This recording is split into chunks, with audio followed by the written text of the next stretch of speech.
சில சமயங்கள்ல பார்த்தீங்கன்னா, நம்ம வீட்ல நெறைய ஸ்நாக்ஸ் இருக்கும். ஆனா, அத எதுவுமே சாப்பிடாம, ஸ்வீட்டா ஏதாவது ஒண்ணு நம்மளே செஞ்சு சாப்பிட்டா நல்லாருக்குமே!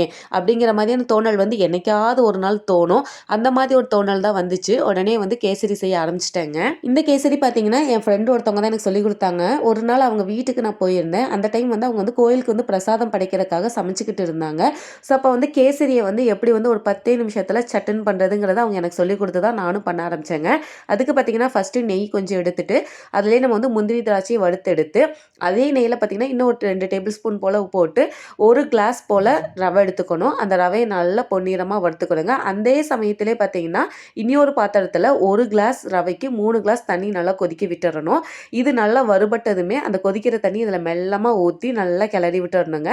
கடைசியாக பார்த்தீங்கன்னா ஒரு டம்ளர் சர்க்கரை போட்டு கொஞ்சமாக ஏலக்காய் தூள் நம்ம வறுத்து வச்சிருக்க முந்திரி திராட்சையும் போட்டு கேசரி பவுடரும் போட்டு மிக்ஸ் பண்ணி எடுத்தால் சூப்பரான கேசரி செம்மையாக ரெடி ஆயிருங்க.